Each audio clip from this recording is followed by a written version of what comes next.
Lisa. Now, I have actually a distinct pleasure to introduce someone. We have never met before, but we have been reunited by God's will in this book. And there's one thing that I read in her bio, that she is firm and steady on a belief, dreaming big and achieving big. Please give a great welcome to Heather Gordon. Lord, let me shine like the moon, a reflection of you, all that I do. Lord, let me be alive for your truth. Hi, like she said, I'm Heather, and I want to start by saying how honored and grateful I am to be here today in this room with all these amazing women and men. And then to say thank you to Randy and Gordon for making this possible. Without them, it wouldn't be on paper, our journey. And to Jenny and Colin and Lindsay, thank you guys so much for being able to support us in all of this. As like Lisa, I was sitting in this audience last year at this time. I was sitting in the back corner. I was here because I own a salon, and I had the pleasure of doing Jenny's hair. She came into my salon one day, and ever since, I've been experiencing her amazingness and her wonderfulness and learning from her. And when I was sitting here, I was blown away by the incredible stories that were being told and how empowering and how big everyone was dreaming. I'm from a small town, so we don't have a lot of empowerment in that area. So it was amazing seeing everyone. And on the way home, I thanked God for putting Jenny in my chair to put me in that situation to bring me to where I am today. And as I was processing everything, it just made me want to be bigger and dream bigger.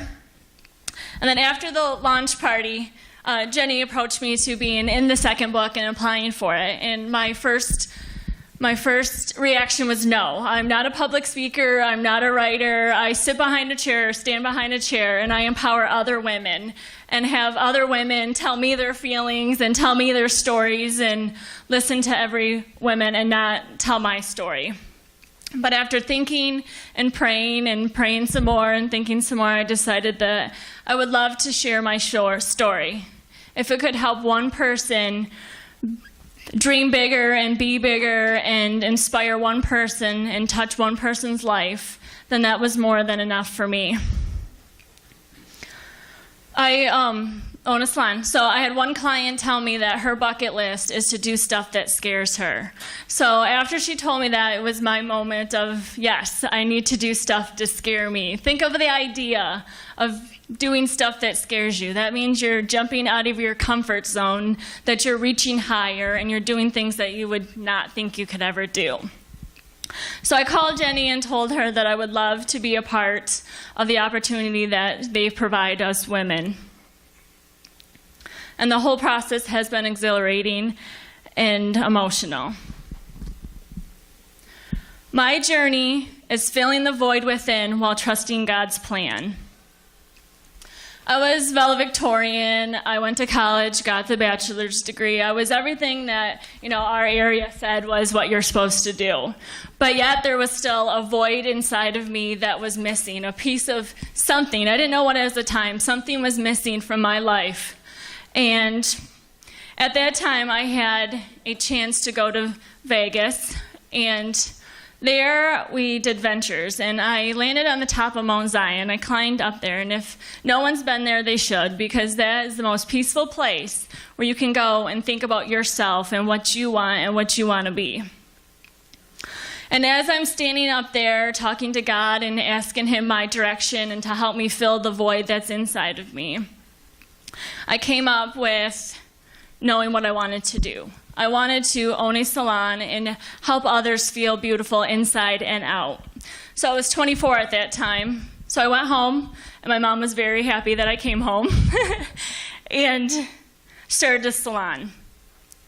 And the emotion and the roller coaster of everything that's been through there till now has been every emotion you can imagine. And There's sweat and tears and being married to your business, not to your husband, which led to divorce and vulnerability and shame and heartache. Having the process of salons walking out. Gosh, I didn't think I was going to cry. A salon walkout. You kind of have to reevaluate yourself and yourself as a leader and feeling like you hit rock bottom.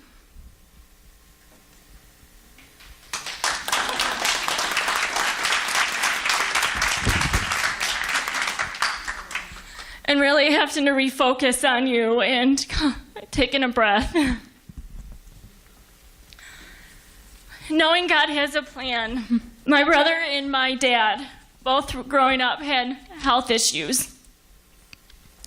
And they're still with us today. So knowing that God had a plan for them and everything they've been through, I knew that this part of my life was minute compared to others.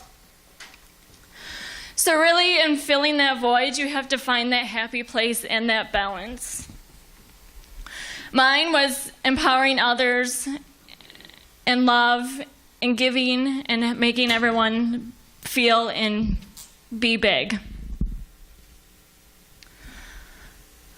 I challenge everyone to sit down, to find a peaceful place, to make a list of your wants and your dreams, and to create boundaries, because when you are doing something you love, you forget that you need to have balance, you need to have escapes. Concentrate on yourself and your dreams, and turn them into a reality. I was asked one day, where does your mind wander when you daydream? And that was my aha moment. Why are you just daydreaming about what you want or where you want to be? Why aren't you making a reality? Why aren't you taking that time to be big, to dream big, to love big?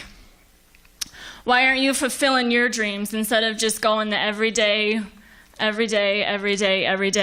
feeling like a hamster in a wheel and not really soaring like an eagle? So I challenge everyone to shoot for the stars and to live big, dream big, and be big.